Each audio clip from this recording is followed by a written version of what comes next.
Welcome to our ongoing exploration of the most fundamental concepts conceived by the most extraordinary thinkers in human history.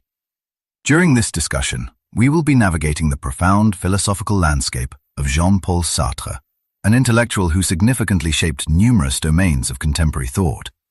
Displaying immense brilliance and creative originality, he expressed his concepts across a wide array of disciplines, seamlessly transitioning between the roles of a formal philosopher, a compelling novelist, and an astute cultural critic. Serving as a central pillar of existentialism, his work heavily emphasizes the subjective experience of the individual, confronting profound existential anxiety within a seemingly nonsensical universe.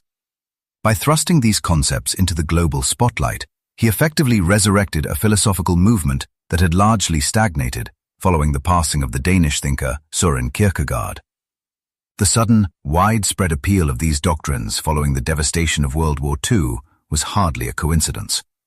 Within a war-weary France, traditional frameworks, such as deeply ingrained family structures and Christian dogmas, were rapidly disintegrating, allowing his ideas to resonate as a powerful message of hope and personal agency. Observing a society suddenly forced to shoulder the weight of its own choices, the philosopher recognized the perfect cultural fertile ground for his deeply individualistic framework to thrive. Born in Paris in 1905, he was the sole child of a French naval officer who tragically passed away before the boy reached his second birthday. His upbringing subsequently fell to his beloved mother, Anne-Marie, and his grandfather, Charles Schweitzer, a man who decisively immersed the young boy in classical literature. Throughout his adolescence, he endured relentless bullying, largely due to a noticeable ocular misalignment known as strabismus in his right eye. Reaching an adult height of only about 5 feet, he harbored deep insecurities regarding his physical appearance, a complex that ultimately drove him to pour the entirety of his relentless energy into cultivating his intellect instead of his physical presence. His formal education in psychology and philosophy took place at the prestigious École Normale Supérieure, a celebrated Parisian institution renowned for producing many of France's leading intellectual luminaries. During his time there, he swiftly cultivated a lasting reputation as a fiercely independent and highly unconventional bohemian character. Interestingly, the scholar who placed just behind him in the final academic rankings was the legendary writer, pioneering feminist, and fellow existentialist, Simone de Beauvoir. This shared intellectual triumph marked the genesis of an unbreakable, lifelong companionship. They embarked upon an intensely romantic, yet famously non-monogamous and open partnership that would ultimately define both of their lives. Conscripted as a military meteorologist during the Second World War, he was eventually captured by German forces, leading to a profound 9-month period of incarceration, where he deeply absorbed Martin Heidegger's seminal text, Being and Time. Decades later, his towering literary achievements earned him the 1964 Nobel Prize in Literature, an accolade he famously rejected to avoid being co-opted by the institutional establishment, thereby becoming the first laureate in history to voluntarily refuse the honor. Despite having evolved into a globally recognized figure who routinely wrote and debated in bustling Parisian cafes, he actively maintained a remarkably austere lifestyle, devoid of excessive material possessions. His dedication to political activism and labor strikes even led to an arrest for civil disobedience, prompting a direct intervention from French President Charles de Gaulle, who issued a pardon while famously declaring that one simply does not imprison a modern Voltaire.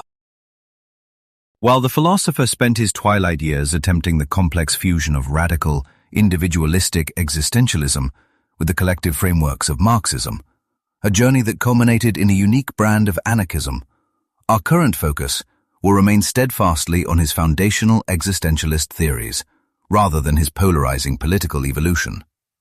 His deeply personal and beloved debut novel, Nausea, masterfully crystallized the concept of profound existential dread by chronicling the life of Roquentin, an isolated French writer terrified by the sheer pointlessness of his own being. Living a solitary existence devoid of companionship, the protagonist spends his days surreptitiously observing strangers, meticulously documenting his visceral reactions to an absurd reality within a detailed diary. Every mundane object and daily scenario he encounters seems heavily saturated with unwarranted significance, forcing a literal sickness upon him as he is suffocated by the crushing weight of his absolute freedom. Scholars generally agree that the author borrowed this titular affliction from Friedrich Nietzsche's Thus Spoke Zarathustra, utilizing the concept to reflect a deep-seated revulsion toward the general mediocrity of the human condition. Have you ever stared at a familiar word for so long that its spelling and sound completely deteriorate, leaving you feeling as though you are encountering it for the very first time? From his perspective, this acute sense of alienation stretches far beyond mere language or physical objects, entirely swallowing the entirety of human existence in a phenomenon he labeled the absurdity of the world. Imagine sharing a simple evening meal with your romantic partner. Stripped of its cultural meaning, you are merely two biological entities residing on a damp rock suspended within the Milky Way, resting upon mutilated tree fragments while systematically inserting dead vegetation and animal tissue into your facial orifices. It is from these bizarre, seemingly pointless physical realities that you somehow hope to generate new life and build a family, perfectly illustrating the profound, inescapable absurdity in which we are perpetually submerged. Beyond his literary achievements, he remains a monumental figure in the field of phenomenology, a philosophical discipline proposing a radical methodology for analyzing the intricate mechanics of human consciousness and subjective perception. By strictly separating our internal, sensory interpretation of reality from the unknowable objective universe, and by studying directly under the discipline's foremost pioneer, Edmund Husserl, he believed he had unlocked a revolutionary paradigm for comprehending humanity's place in the cosmos.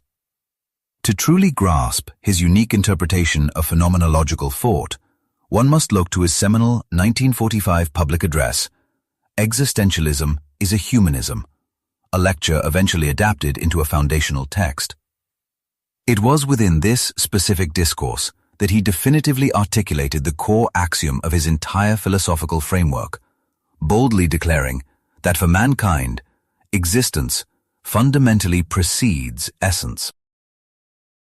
Think back to the foundational ideas of classical antiquity, where luminaries like Plato and Aristotle proposed that an inherent essence resides within absolutely every object. They argued that this intrinsic core contains the fundamental properties required for any given entity to maintain its specific identity, meaning that the removal of these traits would fundamentally transform the object into an entirely different concept. Consider a standard knife as an illustration. Removing its cutting edge leaves behind nothing more than a decorative grip, perfectly demonstrating the loss of that indispensable characteristic which defines its very nature.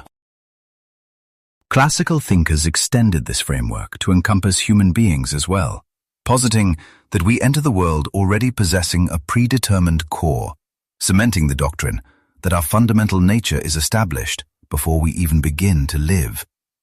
This paradigm, widely recognized as Essentialism, maintained an unshakable grip on intellectual discourse from the classical era straight through to the 20th century. The philosophical landscape dramatically shifted when Jean-Paul Sartre challenged this ancient consensus, proposing a radical alternative. Suppose we arrive in this world as blank slates, fully responsible for carving out our own underlying nature, meaning that our physical presence in the universe occurs before any defining purpose is established. Under this existential framework, individuals actively forge their own identities through their daily actions, acting much like an artist conceptualizing an original masterpiece upon a completely blank canvas. Viewing life as an ongoing artistic endeavor means that every single choice shapes your ultimate character. Yet, grasping that your reality lacks any predetermined foundation can swiftly induce a profound sense of terror. Sartre argued that humanity operates in a constant state of anguish due to the immense weight of absolute responsibility, arising from the paradox that we are thrust into life without our consent, only to be cursed with boundless autonomy and held strictly accountable for every path we navigate. Thus, we are utterly condemned to be free. The influential thinker Martin Heidegger labeled this abrupt entry into an absurd material universe as thrownness, highlighting our arbitrary placement into a specific family, historical epoch, and cultural background. While Heidegger referred to these unchosen baseline parameters as facticities, Sartre firmly maintained that such uncontrollable circumstances failed to genuinely restrict our overarching autonomy. Because our physical manifestation precedes any intended design, Sartre concluded that phenomenology must operate from an atheistic standpoint, arguing that a divine creator would logically necessitate a pre-planned essence, thereby completely contradicting the foundational premise of his philosophy. Stripped of a celestial architect, we find ourselves materialized first, subsequently forced to construct meaning through avenues like scientific inquiry, spiritual doctrines, or political ideologies. This creates a stark ideological divide within existentialism itself. Whereas Søren Kierkegaard viewed a higher power as fundamentally necessary to the movement, Sartre inverted the concept entirely, seeking to liberate the concept of personal liberty from the constraints of traditional Christian dogma. Insisting that divine omnipotence and true human autonomy are mutually exclusive, he aligned with the sentiments of Fyodor Dostoevsky to argue that the absence of a preordaining deity is the exact condition that guarantees our absolute freedom. Without a cosmic blueprint, the monumental task of assigning significance to our journey and forging a personal essence falls squarely upon our own shoulders. While recognizing the vast extent of your own independence stands as a paramount pillar of this philosophical school, comprehending that you face an infinite landscape of possibilities often triggers an overwhelming sense of dread. The realization that you must single-handedly steer your destiny without any external navigational markers frequently induces a profound psychological vertigo or nausea, reinforcing the concept that a person is defined exclusively by their deeds, a truth that many find deeply terrifying. To escape this crushing burden, individuals frequently stumble into a psychological pitfall known as bad faith, a central concept characterizing the denial of our inherent autonomy and the embrace of self-serving excuses. Rather than wrestling with uncomfortable truths, we frequently adopt highly convenient illusions, accepting comforting narratives simply because they offer the path of least resistance. Consider the classic thought experiment of the unfulfilled waiter. Rather than confronting the daunting prospect of changing careers and navigating the turbulent waters of radical life alteration, he rationalizes his misery and falsely convinces himself that his current monotonous trajectory is his only viable option.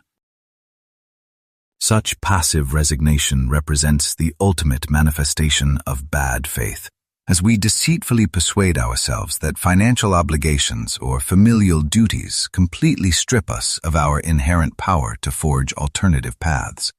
By masking our boundless autonomy behind the facade of unavoidable societal pressures, we actively engage in profound self-deception to dodge the immediate anxiety associated with making monumental choices. Ultimately, we sentence ourselves to a lifetime of enduring misery, simply to bypass the fleeting distress required to exercise our true independence.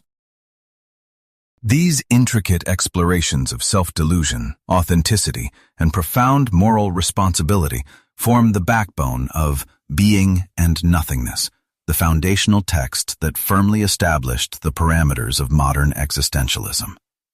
Within its pages, the author systematically dissects the mechanics of human consciousness, asserting that absolute free will persists even within circumstances that ostensibly project total subjugation.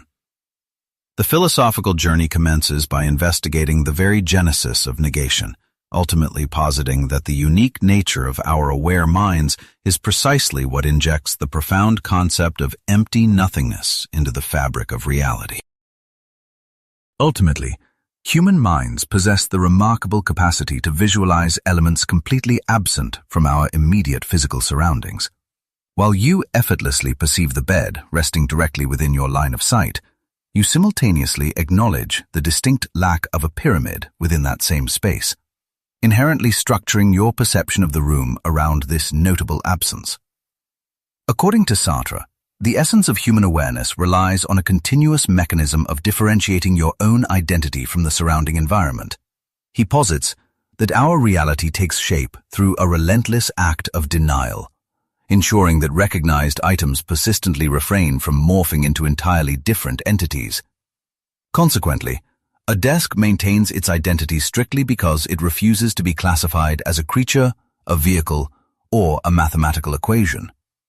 Perception fundamentally acts as an engine of subtraction, allowing our minds to isolate reality by actively enveloping concepts within an aura of non-existence.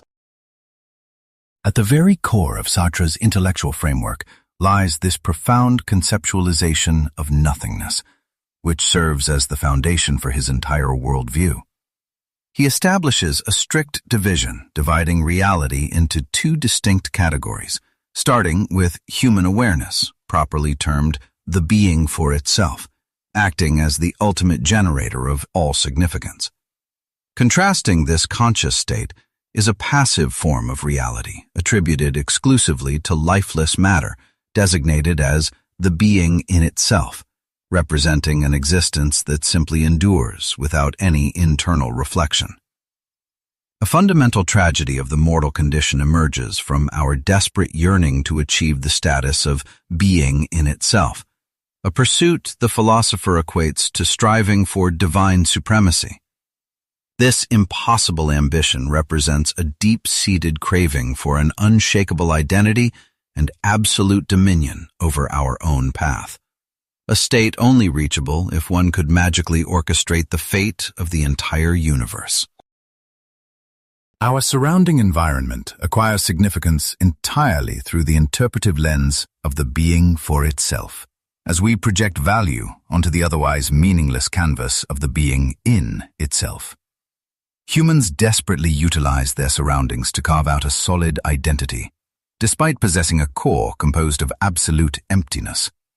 Rejecting the notion of a fixed human nature, Sartre argues that your inherent liberty allows for the endless reinvention of your own character, ensuring that no single trait ever becomes a mandatory fixture of your persona. Because we function as walking voids, desperately seeking substance, we strive to achieve an impossible synthesis labeled the in itself for itself, aiming to maintain self-awareness while securing a permanent, meaningful essence. Nearly every action we take serves as a smokescreen to mask our underlying emptiness, tricking us into believing we possess a concrete identity and a predefined cosmic purpose. Since this pure, unadulterated freedom prevents us from ever securing that stable essence, humanity remains trapped in a state of hopeless striving, forever operating in bad faith as creatures starved for an unattainable completeness. Expanding his framework, the philosopher introduces the concept of the being for others, a dimension that entirely encapsulates our interactions within the broader social fabric. He proposes that countless interpersonal bonds stem not from genuine affection for a partner, but from the validating reflection provided by their specific gaze. The relentless anxiety surrounding external judgment profoundly shaped his life and heavily permeated his literary contributions. Consequently, the look emerges as a foundational pillar within his phenomenological investigations, serving as a deep dive into the psychological impact of being observed by an outside entity. While navigating reality as an active agent, enduring an extended stare forces you into an uncomfortable recognition of your status as a mere prop within someone else's mental theater. Sartre violently rejects the comforting illusion of a deep-seated, genuine self, insisting instead that your identity acts solely as a continuously evolving byproduct of your deliberate actions. To illustrate this psychological shift, consider his famous thought experiment, featuring an individual secretly peering through a keyhole completely engrossed in the hidden room as an unobserved investigator. The exact moment another individual catches them in the act, their subjective bubble violently pops, fundamentally altering their relationship with reality. They are instantly stripped of their role as an invisible spectator and forcibly recast as a shameful voyeur trapped outside a sealed door. This sudden wave of sickening humiliation serves as undeniable proof that our self-perception remains perpetually vulnerable to the judging eyes of our peers. Consequently, humanity is condemned to exist as an assortment of objects, subjected to the scrutiny of external observers, making total mutual comfort an impossible dream. You can never seamlessly blend the sensation of operating as a free, autonomous force with the crippling realization that you are simultaneously a stagnant artifact being analyzed by the public. Because our communal existence relies entirely upon these inherently hostile dynamics, societal harmony remains fundamentally unachievable. Through his iconic play, No Exit, the thinker masterfully dramatizes the agonizing friction of shared living, highlighting how the inescapable scrutiny of our peers traps us in rigid behavioral cages. This constant external validation breeds profound alienation, effectively stripping away our inherent autonomy by freezing us into fixed personas. Eventually, relentless professional exertion and an infamous addiction to tobacco severely compromised his biological health. He passed away in 1980 due to severe pulmonary complications, leaving behind a monumental legacy. An astonishing crowd, exceeding 50,000 mourners, flooded the Parisian boulevards to escort his casket, while millions more observed the televised broadcast, cementing a level of public devotion utterly unprecedented in the history of philosophy. Throughout his extraordinary career, this intellectual maverick routinely challenged his own deeply held convictions, systematically dismantling the institutional norms impressed upon him by traditional academia. By dedicating his entire lifespan to probing the extreme boundaries of conventional wisdom, he unveiled a powerfully optimistic conclusion regarding our existential void. The absolute absence of an inherent cosmic purpose provides humanity with the magnificent privilege of authoring our own individual significance. Because the universe refuses to supply a prepackaged destiny, you are fully authorized to invent a bespoke framework of beliefs from scratch. Amidst a modern landscape increasingly plagued by anxiety and hopelessness, his teachings serve as a vital reminder that sovereign authority over your trajectory rests firmly in your own hands, empowering you to architect a reality governed exclusively by your personal principles.